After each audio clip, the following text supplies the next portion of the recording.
يا أيها الذين آمنوا أطيعوا الله وأطيعوا الرسول وأولي الأمر منكم. Because it's very, very easy to continue doing whatever comes to your mind. But will you achieve? That's the question. The answer is no, you don't achieve much. You do as you please, as your mind says. So your mind will say, oh, that's a handsome guy, let me go and sit in his lap. So suddenly we in his lap. No one will say no. People will actually look at you and sit in someone else's lap, mashallah. You know, the environment out there is pretty accepting of that type of behavior.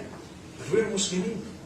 We should be shy. Shy meaning, modesty is a part of Iman.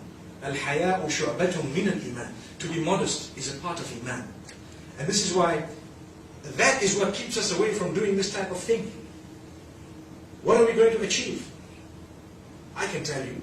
I can tell you from experience of people who've actually gone through this, where you find yourself, mashallah, losing focus of what you were here for at varsity, and you end up, mashallah, dating someone. That's not what you came to varsity for.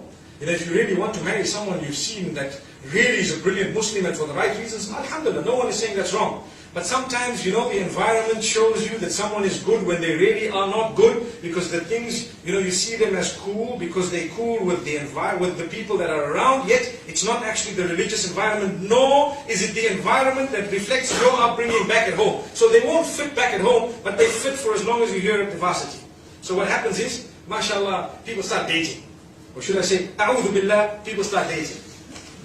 And then what happens is, after some time, the parents say, that's very bad, and they're all upset, and we sent you to varsity, and so you've got a problem with your parents. And next thing, you fought them all, and you're still married. And then what happened is, it stopped working, because now, he's dating someone else, whilst we're married. Well, didn't you think of that? Allahu Akbar. Allahu Akbar. And then what happened? Now I can't go back to my parents because they were against it. This is all consequence of something we chose to do. But we may have been free to do it, but we chose to do something. So use your brain. And long-term thinking, not short-term. Think very hard. Life is not simple and easy. But when you're making the big, big decisions of life, you need to think very, very hard. I always tell the young boys and girls, and I'm repeating this with golden ink today here.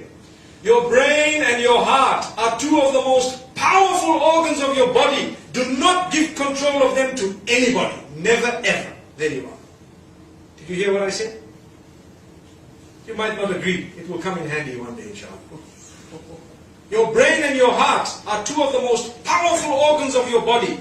If you have given someone complete control of them, they can really hurt you, believe me.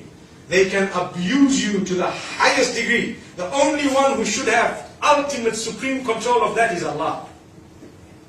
Your brain and your heart. Imagine you've given your heart away to someone whom you're just an option for. They've got another 10 hearts in their hand, mashallah. It's happening. And they tell you, you're the only one. That's a line we learned when we were in high school. See the laugh?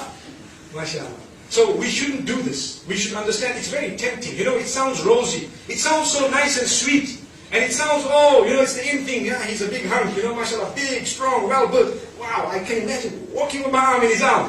That's mashallah, that's what it is. Just like you have fought for that, mashallah, there are another 200 girls out there fighting for the same thing. So as tempting as it was, say, Ya Allah, grant me better. Allahu Akbar.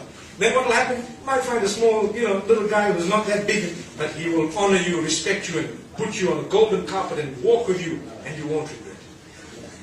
Allahu Akbar. I see the smaller guys are all happy with you.